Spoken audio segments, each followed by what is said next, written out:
Because of Winn-Dixie by Kate DiCamillo.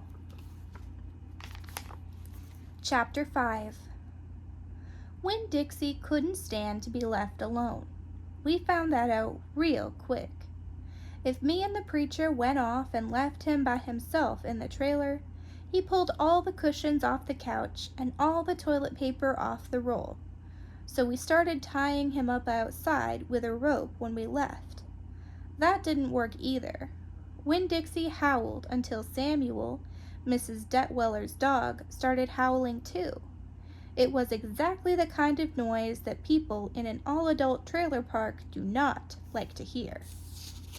"He just doesn't want to be left alone," I told the preacher. "That's all. Let's take him with us." I could understand the way Winn-Dixie felt. Getting left behind probably made his heart feel empty. After a while, the preacher gave in, and everywhere we went, we took Winn-Dixie, even to church. The Open Arms Baptist Church of Naomi isn't a regular-looking church. The building used to be a Pick-It Quick store, and when you walk in the front door, the first thing you see is the Pick-It Quick motto. It's written on the floor in little tiny red tiles that make great big letters that say, "Pick, pick, pick. Quick, quick, quick." The preacher tried painting over those tiles, but the letters won't stay covered up, and so the preacher has just given up and let them be. The other thing about the Open Arms that is different from other churches is there aren't any pews. People bring in their own fold-up chairs and lawn chairs, and so sometimes it looks more like the congregation is watching a parade or sitting at a barbecue instead of being at church. It's kind of a strange church, and I thought Winn-Dixie would fit right in. But the first time we brought Winn-Dixie to the Open Arms, the preacher tied him outside the front door. "Why did we bring him all the way here just to tie him up?" I asked the preacher. "Because dogs don't belong in church, Opal," the preacher said. "That's why." He tied Winn-Dixie up to a tree and said how there was lots of shade for him and that it ought to work out real good. Well, it didn't. The service started and there was some singing and some sharing and some praying, and then the preacher started preaching. And he wasn't but 2 or 3 words into his sermon when there was a terrible howl coming from outside. The preacher tried to ignore it. "Today," he said. "Arroo," said Winn-Dixie. "Please," said the preacher. "Arroo," said Winn-Dixie back. "Friends," said the preacher. "Arroo," wailed Winn-Dixie. Everyone turned in their lawn chairs and fold-up chairs and looked at one another. "Opal," said the preacher. "Oh," said Winn-Dixie. "Yes, sir," I said. "Go get that dog," he yelled. "Yes, sir," I yelled back. I went outside and untied Winn-Dixie and brought him inside, and he sat down beside me and smiled up at the preacher, and the preacher couldn't help it. He smiled back. Winn-Dixie had that effect on him. And so the preacher started in preaching again. Winn-Dixie sat there listening to it, wiggling his ears this way and that, trying to catch all the words. And everything would have been all right except that a mouse ran across the floor. The Open Arms had mice. They were there from when it was a Pick-It Quick, and there were lots of good things to eat in the building. And when the Pick-It Quick became the Open Arms Baptist Church of Naomi, the mice stayed around to eat all the leftover crumbs from the potluck suppers. The preacher kept on saying he was going to have to do something about them, but he never did.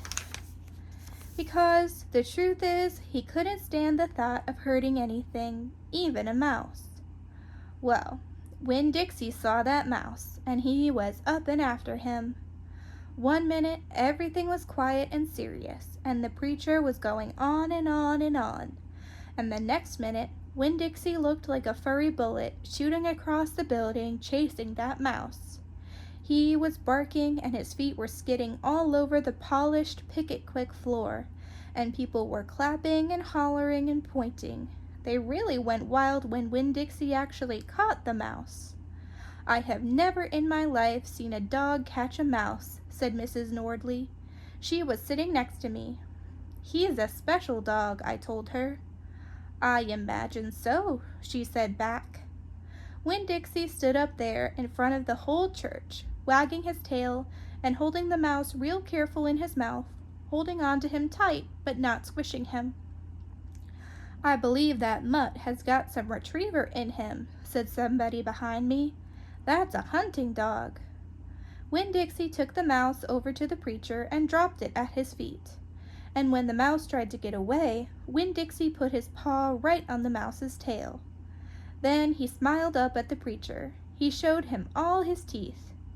The preacher looked down at the mouse. He looked at Winn-Dixie. He looked at me. He rubbed his nose. It got real quiet in the picket quick. "Let us pray," the preacher finally said, "for this mouse." And everybody started laughing and clapping. The preacher picked up the mouse by the tail and walked and threw it out the front door of the picket quick, and everybody applauded again. Then he came back and we all prayed together. I prayed for my mama. I told God how much she would have enjoyed hearing the story of Winn-Dixie catching that mouse. It would have made her laugh. I asked God if maybe I could be the one to tell her that story someday. And then I talked to God about how I was lonely in Naomi because I didn't know that many kids, only the ones from church. And there weren't that many kids at the open arms, just Dunlap and Stevie Dewberry, two brothers who weren't twins but looked like they were. And Amanda Wilkinson, whose face was always pinched up like she was smelling something real bad. And Sweetie Pie Thomas, who was only 5 years old and still mostly a baby. And none of them wanted to be my friend anyway, because they probably thought I'd tell on them to the preacher for every little thing they did wrong, and then they would get in trouble with God and their parents. So I told God that I was lonely, even having Winn-Dixie. And finally, I prayed for the mouse, like the preacher suggested. I prayed that he didn't get hurt when he went flying out the door of the Open Arms Baptist Church of Naomi. I prayed that he landed on a nice soft patch of grass. Chapter 6. I spent a lot of time that summer at the Herman W. Block Memorial Library. The Herman W. Block Memorial Library sounds like it would be a big fancy place, but it's not. It's just a little old house full of books, and Miss Franny Block is in charge of them all. She is a very small, very old woman with short gray hair, and she was the first friend I made in Naomi.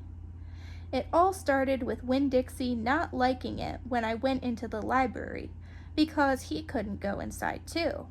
But I showed him how he could stand up on his hind legs and look in the window and see me in there selecting my books, and he was okay as long as he could see me.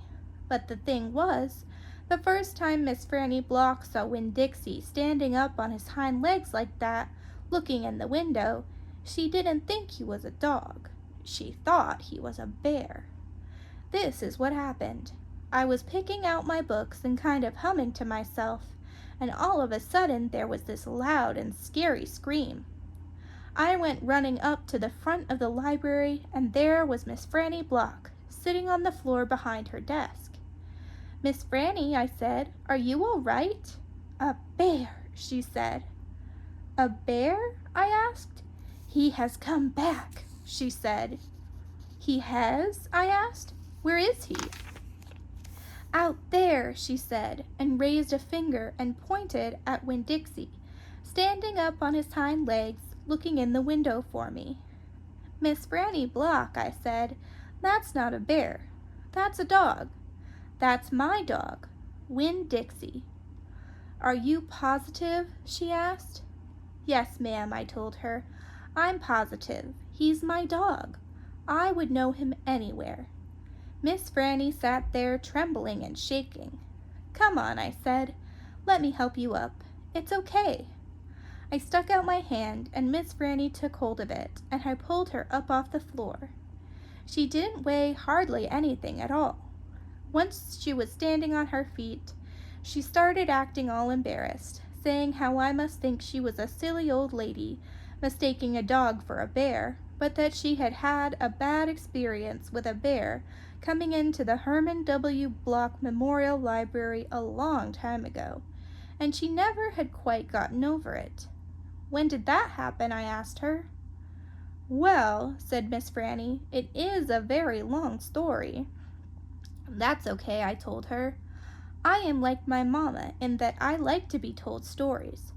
But before you start telling it, can Winn-Dixie come in and listen too? He gets lonely without me." "Well, I don't know," said Miss Franny.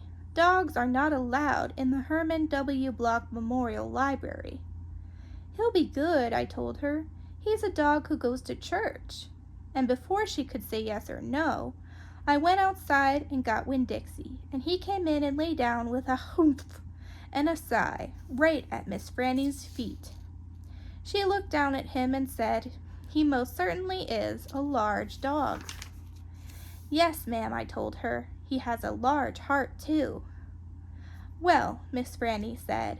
She bent over and gave Winn-Dixie a pat on the head, and Winn-Dixie wagged his tail back and forth and snuffled his nose on her little old lady feet. "Let me get a chair and sit down so I can tell this story properly."